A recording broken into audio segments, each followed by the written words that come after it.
Jastine Delfin. Yeah. Hi guys! Welcome back sa aking channel! So, hello sa inyong lahat guys. Nababasa nyo naman sa ating title, mag-unbox tayo ngayon ng isa sa pinakamurang dash camera sa Shopee na nabili ko sa halagang 350 plus lang ata. Kasi 384 lahat. Kasama naman shipping doon. Kaya, ayun, siguro mga nasa 350 lang siya guys. Sobrang mura na. At HD na siya guys. So, ito, tinaray ko lang. Syempre para sa kotse din. Kung maganda nga ba talaga ang kuhaan niya. Kaya mag-unbox tayo guys. Samahan niyo ako. Tara!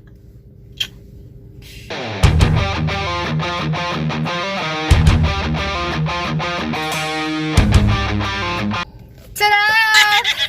Ito na guys ang ating camcorder. Advanced portable camcorder. Ayan, nakikita nyo. Ayan. So, sa box nyo guys, nakuha ko na yung plastic eh. Ito na yung box niya. Medyo gusot-gusot na. Ayan. Halatang tig 300 lang talaga. So, makikita mo dito, may iba't iba siyang kulay. May yellow, black, and blue. Ayan. So, maliit lang siya, as you can see. Then, nakalagay din dito. Advanced portable car camcorder, digital video camera, digital voice recorder, digital still camera, HD DVR, view angle, G sensor, motion detector. Wow, may motion detector pa guys. So, pag may gumalaw-galaw dyan. Sa lens, sabi dito, sa lens niya daw is 6 fixed focus lens. Nakikita nyo ba? Yan o, nakikita nyo. 6 fixed focus lens. Isusulat ko na lang. Yung zoom niya naman guys is 4 times digital zoom. Then yung LCD display niya is 2.7 inch. So medyo maliit siya, 2.7 lang. At may night vision siya guys na 4 enhanced infrared night vision lights. Then yung picture niya is JPG file format, maximum audio and everything. So isusulat ko na lang lahat yan guys dahil excited na akong i-unbox to. Buksan na natin. So ayan yung loob niya. Ano to? So ito na mismo yung ano guys, yung camera. So ito yung camera mismo guys. Ayan, so super cute niya, diba? So ito yung hand ko. Then ganyan siya kaliit. And so yan yung front niya. So nakalagay dito FHD 1080p. So ibig sabihin HD, full HD siya. Then the speaker. Ayan. Then sa dito sa portion na to, dito yung memory card slot. Ayan. Then ito yung screen niya. Naka-plastic pa yun guys, kaya ayan, medyo malabo. Then dito yung lagayan ng kanyang bracket. So i-ano mo siya, slide mo lang sa dyan. Then ito yung sa charger cord niya guys, charger port niya. Then dito naman sa babang area is nandito yung yung power on niya. Then ito naman yung rewind menu. Dito makikita yung mga features ng ano niya kung si-set up mo. Then okay, syempre sa pag-select, then the mode, then the forward, and that's it. Yun lang naman overall na part ng ating camcorder or dash camera. Then tignan pa natin yung iba na nasa loob ng box. So meron siya yung bracket ba tawag dito, para i-ano mo sa kotse. Tapos yung charger niya, charger cord. Then, the manual. Ayan, wala na. So, try na natin i-set up guys. Tara.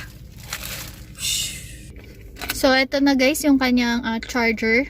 Tapos, hindi man natin ito. Set up lang natin. Yan. So, sobrang haba niya guys, para pwede nyo siyang extend kahit saan ang haba ng wire niya. So, this is the barrel jug. So, shot lang natin dyan. Shot talaga yun. Yan. So, may ilaw na siya. It's working. Then, saksak natin dito. Yan. Ayan, can you see? Ayan na siya, guys. So, wala pa akong memory card. Ayan. So, ganyan siya. Then, lagay ko muna yung ano niya pala.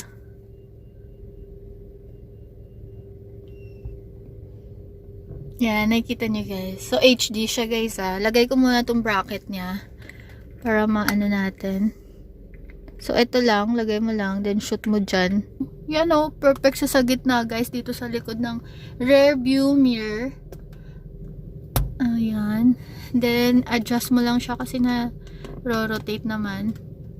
Ayan. Kung pwede mo doon. Yan. So, ganyan siya dapat. Para sakto. Tapos, higpitan lang natin dito kung gusto mong yun na mismo yung ano. Hindi na siya gumalaw-galaw guys pag nagda-drive ka na. Ayan. Ikot-ikot. Ayan. So, steady na siya dyan guys. Try na natin guys. Mag-test drive tayo kung maganda ba talaga yung kuha niya.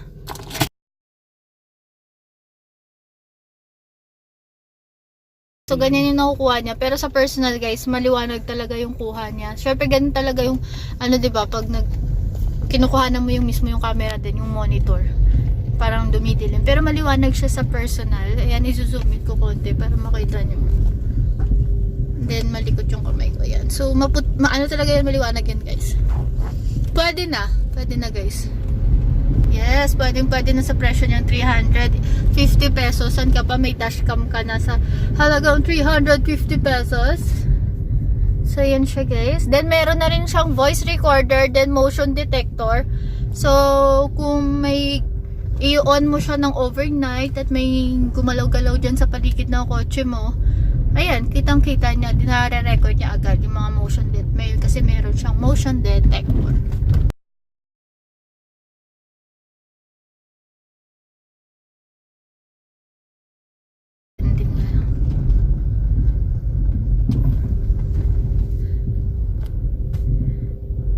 Ayan, and that's it guys. Andito na ulit tayo. So, ang ganda diba? Sobrang malinaw talaga siya guys sa personal. Hindi lang siya ma-justify ng ating camera.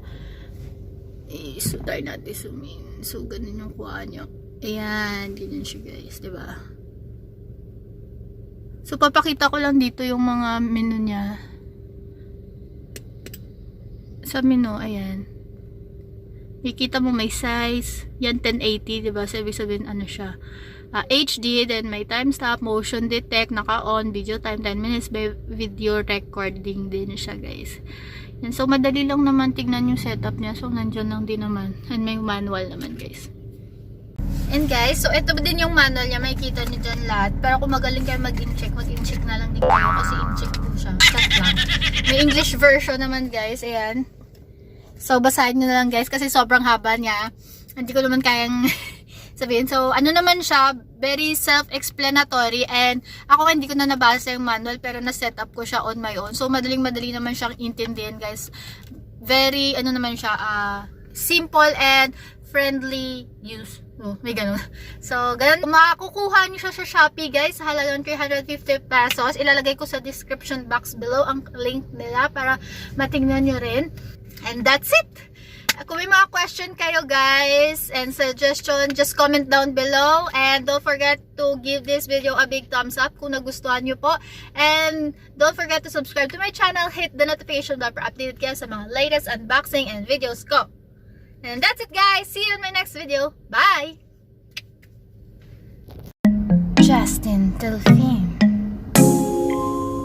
Yeah.